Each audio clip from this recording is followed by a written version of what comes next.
Hey fam, and welcome back to another Sunday dinner. Today is going to be a beef roast with some candy carrots. Well, not candy, but they're going to be delicious right out the oven, and some cheesy broccoli rice. We're going to go ahead and get started on the dessert first. We're going to make a lemon dump cake. We're going to need some lemon curd, a box of lemon box cake mix, cream cheese, and then we're going to go ahead and put it in this little pan right here. If you've never made a dump cake, it's really simple. You pretty much are just making a regular box cake but without the liquid. Now you see me first going in with the lemon curd in this bigger pan, and I kind of felt like that pan was going to be too big, and I was right. So here we are switching it to a regular size dish, and you want to make sure you spread that lemon curd out smooth. Now I had love and hate for this cake, and you're going to see why later, but get this nice and smooth, and then we're going to put half the packaging of this lemon cake mix on there. They also have like the dump cakes of peach cobbler. That's pretty much what I was thinking about first. But I was like, you know what? People always make the peach cobbler. Let's go with something different. And then we're going to go ahead and cut up the cream cheese. You want to cut it up in little slices. And we're going to lay that right across half of the mix. It doesn't have to be too fancy, y'all. Don't worry about it. It's going to kind of give this dump cake a cheesecake feel, cheesecake texture. So once we get the cream cheese spread out nice and evenly, you're going to go ahead and put the second half of that cake mix right on top of that.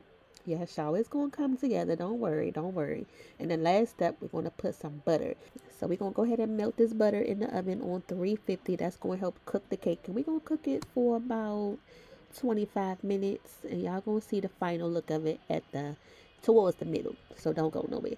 If you're new to our channel, welcome. We love doing Sunday dinners for our family of six, but also to give you inspiration too, because sometimes you may not know what to fix for your family or just to give you some other ideas. So go ahead and give us a thumbs up, like, and subscribe to our. Now, I typically like cooking the thing that's going to take the longest for the dinner, which is the steak. But as you can see, I made the dessert first, which sometimes I regret what try to end up eating all the dessert before the dinner is done. But in this sense, yes, we got to go ahead and cook the beef because that's what's going to take the longest. And I can't remember what size roast this is, but I know it was about 20 something dollars, and this will be good for a lot of leftovers for the next day. So perfect for those type of meals. Poke some holes in the meat. That'll help the seasoning go all the way to the bottom. What we are going to do, I'm going to do something different.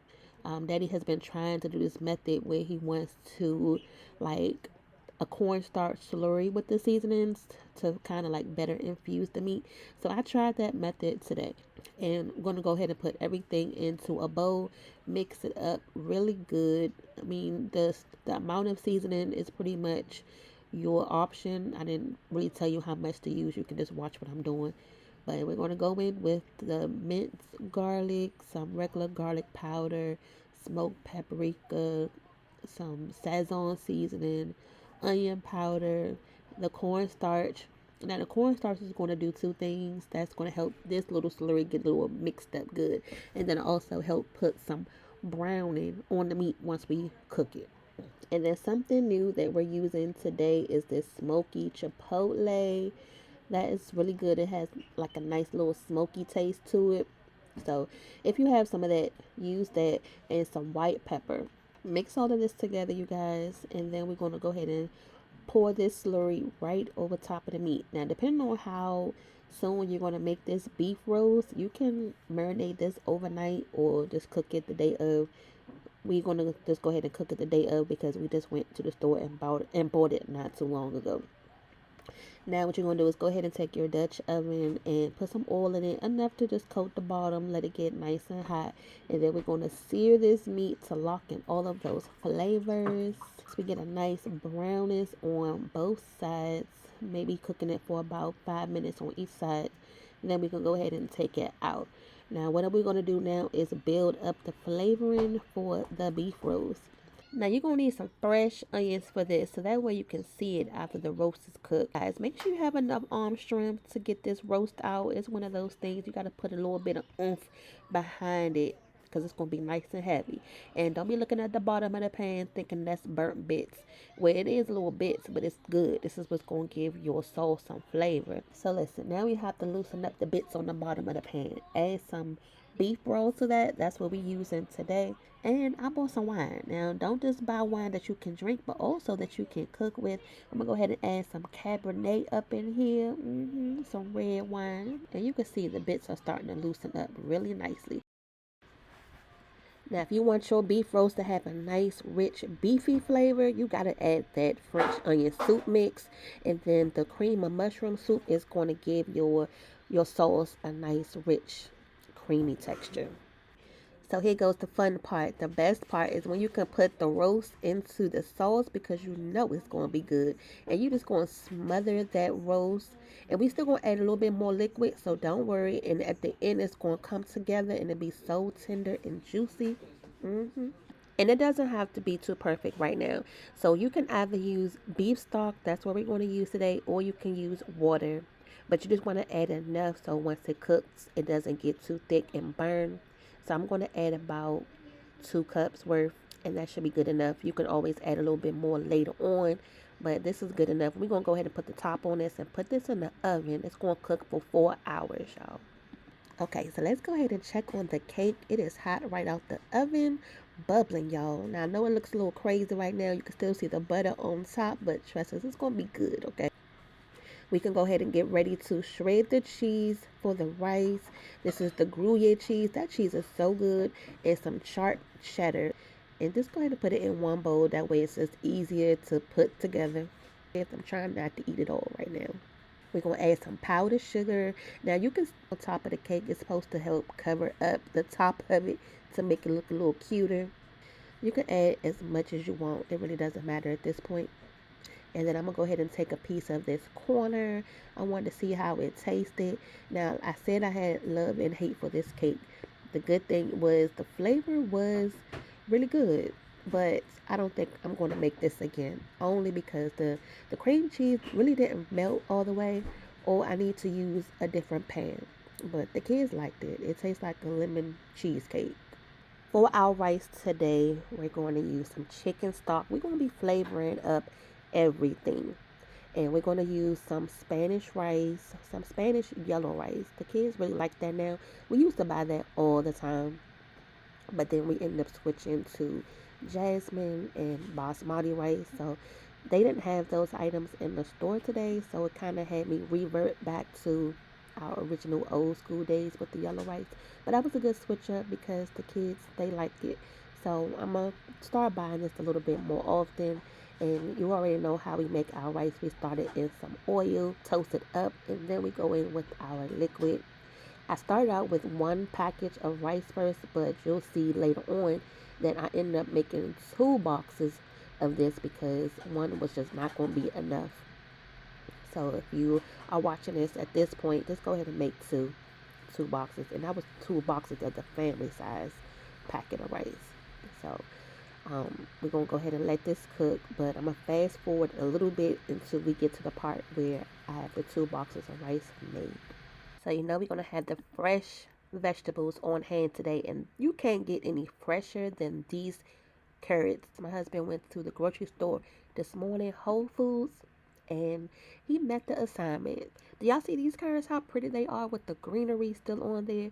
But we surely are going to have to go ahead and cut it off. And I felt so sad having to cut that greenery part off. It felt like you had been growing your hair out for years, and then one day you just decided to cut it all off. But we're going to go ahead and rinse them off. We're going to go ahead and peel them and then cut them into some strips to roast them in the oven.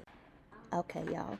So let's go ahead and season up the carrots. And our family loves the carrots this way. They come out really sweet and tender. We're going to add some salt, some bacon grease, smoked paprika, cumin. I know you may not think cumin would be good on carrots, but it really is. And it adds another little extra kick to it that you wouldn't, think about. It's so good. And then anytime I can use that salad supreme up, you can use it for whatever vegetables you may like. I try to use it up on, anything that needs to be roasted. That's also an extra little added flavor. But just toss these around and roast them in the oven on 400 for about 15-20 minutes or so until they get nice and soft and tender. Alright, so we moving right along. Now back to the rice. I told you I was going to fast forward some. And if you notice, there's some green things in the previous batch of rice. So what I did was added a bag of chopped broccoli. And you want the chopped broccoli because look how small it is. You just want to see like little specks of it. That's exactly what you need. And this is so good. This is another way to incorporate your vegetables in your dishes. I know we love to do that. And then once you get that done, add a can of cream of chicken. This is going to help get it nice and creamy. Also going to add some sour cream. And then go ahead and add our cheese. It's almost like you're making a macaroni and cheese, y'all, but it's not. Now the rice already had a seasoning pack that came with it to flavor up the rice, but it still wasn't enough once we added everything else to it. And don't forget the cream of chicken has a little bit of salt to it as well.